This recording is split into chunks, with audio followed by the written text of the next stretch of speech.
সচিবালয়ের মতো গুরুত্বপূর্ণ জায়গায় আগুন লেগেছে, যেটা আসলে 24 আওয়ার্স আপনার সিসি ক্যামেরার আওতায় থাকে এবং 24 আওয়ার্স সেখানে গুরুত্বপূর্ণ সিকিউরিটি থাকে, গুরুত্বপূর্ণ প্রোটোকল থাকে। এগুলো থাকা সত্ত্বেও আমাদের উপদেষ্টা নাহিদ ইসলাম এবং সজীব ভুঁইয়া এদের দুইজনার গুরুত্বপূর্ণ মন্ত্রণালয়ের যে অফিস কক্ষ, সেই অফিস কক্ষ পুরে ছাই হয়ে গেছে এবং এলজিইডি মন্ত্রণালয়ের মতো গুরুত্বপূর্ণ নথিপত্র পুরে ছাই হয়ে গেছে। তো মোটামুটি বোঝাই যাইতেছে এবং অনেকে দাবি করতেছেন যে আসলে দুই পাশে দুই রুমে একই সাথে আগুন কীভাবে ধরলো। তার মানে বোঝা যাইতেছে একটা সুপরিকল্পিতভাবে আগুনটা ধরানো হয়েছে।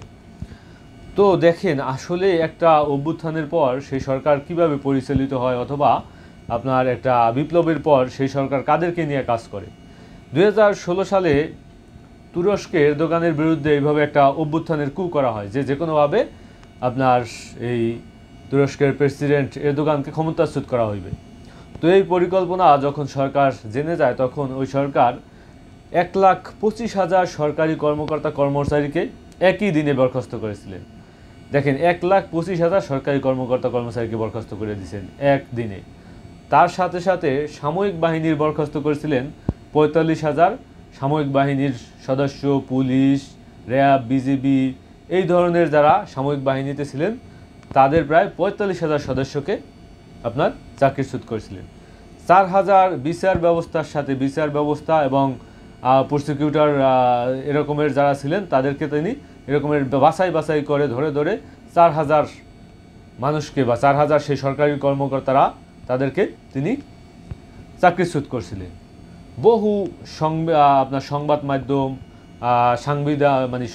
সংবাদকর্মী তাদেরকে তিনি বরখাস্ত করেছিলেন এবং অনেক সংবাদ মাধ্যমকে তিনি নিষিদ্ধ ঘোষণা করেছিলেন। প্রায় 77,000 মানুষকে তিনি গ্রেপ্তার করছিলেন। তো দেখেন আসলে সেই 16 সালে তুরস্ক এরদোগানের বিরুদ্ধে যারা এই কু করার চেষ্টা করছিল তাদেরকে 1 থেকে 2 দিনের ভিতরে এই কাজগুলো তারা করে ফেলাইছেন, তাদেরকে সবাইকে চাকরিচ্যুত করছিলেন। কিন্তু 5ই আগস্ট গণ অভ্যুত্থানের পর এই সরকার কি করেছে? কাউকে কি চাকরিচ্যুত করেছে?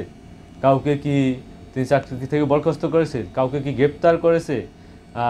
কোনো সামরিক বাহিনী পুলিশ অফিসারের বিরুদ্ধে কোনো অ্যাকশন নেওয়া হয়েছে?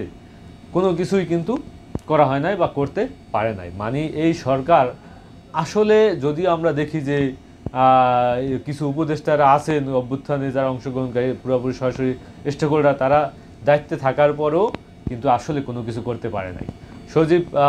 সজীব ভুঁইয়া তিনি আইসা বললেন যে কি আপনার এখানে গুরুত্বপূর্ণ কিছু নথিপত্র ছিল যেগুলোর সাথে আপনার দীর্ঘদিন যাবৎ যে আওয়ামী সরকার লুটপাট করছে সেই রকমের গুরুত্বপূর্ণ কিছু নথিপত্র ছিল।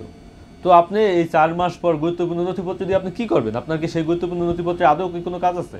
4 মাস পর আইসেও আপনি সেই তাদের গুরুত্বপূর্ণ নথিপত্র দেখা তাদের বিরুদ্ধে তদন্ত করে অ্যাকশন নিতে পারেন নাই, কাউকে গ্রেপ্তার করতে পারেন নাই, চাকরিচ্যুত করতে পারেন নাই, কোনো কিছুই করতে পারেন নাই। আর আগামী 4 মাসও যে আপনি পারতেন না, আপনি কোনো কিছুই করতে পারতেন না। তো এই গুরুত্বপূর্ণ নথি পুড়ে যাওয়া খুব একটা কোনো কিছু হয়েছে বলে আমার কাছে মনে হয় না, কারণ আপনি আগেও অ্যাকশন নিতে পারেন না, এখনও পারেন নাই। সে আওয়ামী লীগের স্টাইলই যদি বলে থাকেন যে আগে ঘটনা কিছু ঘটতো, আওয়ামী লীগ বলতো বিএনপি জামাত, এখন আপনারা বলতেছেন যে আওয়ামী দোসররা। আরে ভাই, এখানে বউ আপনার, স্ত্রী আপনার, ঘুমান আপনি, চাবি থেকে আপনার কাছে। এখন হঠাৎ যখন আপনার স্ত্রী প্রেগনেন্ট হয়ে গেল, এখন বলতেছেন কি যে এটা আওয়ামী লীগের কাজ। মানে জনগণকে আপনি কি বুঝাইবেন বলেন? আপনি যে ব্যর্থ বা উপদেষ্টা হিসেবে আপনারা যে ব্যর্থ, সেটা তো আমরা এখন মানুষের কাছে সুস্পষ্টভাবে প্রমাণিত। গতকাল এই যে সেই যে 7 খুনের ঘটনায়, জাহাজের 7 খুনের ঘটনা, এখন আপনার যে শ্রমিকরা ছিল, জাহাজ শ্রমিকরা, তারা এখন অনির্দিষ্টকালের জন্য কর্মবিরতিতে চলে গেছে। তো বুঝতেছেন যে আপনারা ব্যর্থতার কি পরিচয় দিতেছেন। এই যে ডক্টর ইউনূস আমাদের প্রধান উপদেষ্টা, তিনি যদি সেই ইউরোপ আমেরিকার স্টাইলে বাঙালিদেরকে শাসন করার চেষ্টা করেন, বাংলাদেশকে চালানোর চেষ্টা করেন, সেটিকে আদৌ সম্ভব হবে? এখানে আপনার আপাদা মস্তক হইল চোর, সেই আপনার ছোট থেকে বড় আমলা পর্যন্ত সব হইল চোরের কারখানা, এখানে চোরের খনি। বঙ্গবন্ধু শেখ মুজিবুর রহমান নিজেই বলছিলেন যে সবাই পাইল সোনার খনি, আমি পেলাম চোরের খনি। তো এই চোরের খনিকে আপনি সেই ইউরোপ আমেরিকার স্টাইল দেখলে তো হবে না। আপনাকে এখানে কোন স্টাইলে দেশ শাসন করতে হবে সেই জিনিসটা আপনাকে বুঝতে হবে আগে, তারপর আপনি এই দেশ চালাতে পারবেন। আর ইতিমধ্যে আপনি ব্যর্থতার পরিচয় দিয়েছেন, আপনার উচিত এখন 6 মাসের ভিতরে একটা নির্বাচন দিয়ে চলে যাওয়া। এই সংস্কার এগুলো আপনাদের দ্বারা সম্ভব না, ঠিক আছে? কারণ আপনারা আগে জানেই না যে প্রথমে একটা গণ অভ্যুত্থানের পর একটা সরকার কিভাবে গঠন করতে হয়, সরকার কিভাবে পরিচালনা করতে হয়, সেই সরকারের কাজ কি হয়, সেই সরকার কিভাবে শক্তিশালী হয়।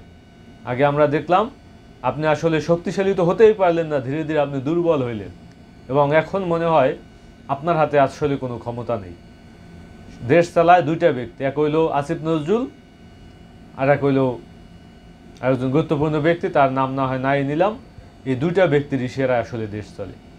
এই আসিফ এই যে নাহিদ ইসলাম, সজীব, এরা আসলে জাস্ট ওইখানে গেছে, যাই তারপর এই ক্ষমতা গ্রহণ করিয়া ওই আমলারা যেটা বলে ডানে গেলে ডানে যায়, বামে গেলে বামে যায়, কখনো না যাইতে পারলে ঘুমায়, এই হইল এদের কাজ, ঠিক আছে? এদের হাতেও ক্ষমতা নেই, একজন উপদেষ্টা কাকে নেবে না নেবে এ ব্যাপারেও তারা মতামত দিতে পারে না।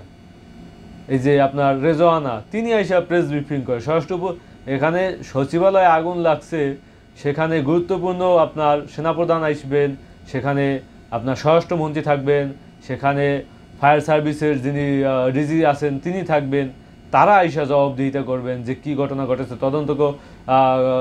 তদন্ত কতটুকু হয়েছে বা হবে, এটা কি মানে পরবর্তী ধাপ কি হবে এ ব্যাপারে তারা কথা বলবেন। কিন্তু আমরা দেখলাম রেজওয়ানা আইসা তিনি বক্তৃতা দিতেছেন।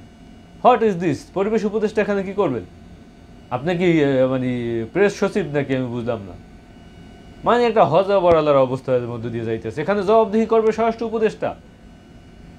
যে একটা সচিবালয়ের মতো জায়গায় আগুন দেওয়া হয়, আপনাদের কাছে কোনো গোয়েন্দা তথ্য থাকে না, সচিবালয়রা আপনাদের কথা শুনে না, আপনারা কোনো দায়িত্ব পালন করতে পারতেছেন, চোরের মতো এসে বসে রয়েছে। এখন কথা বলা আসলে ঠিক না, উল্টো পাল্টা কথা এসে পড়ে।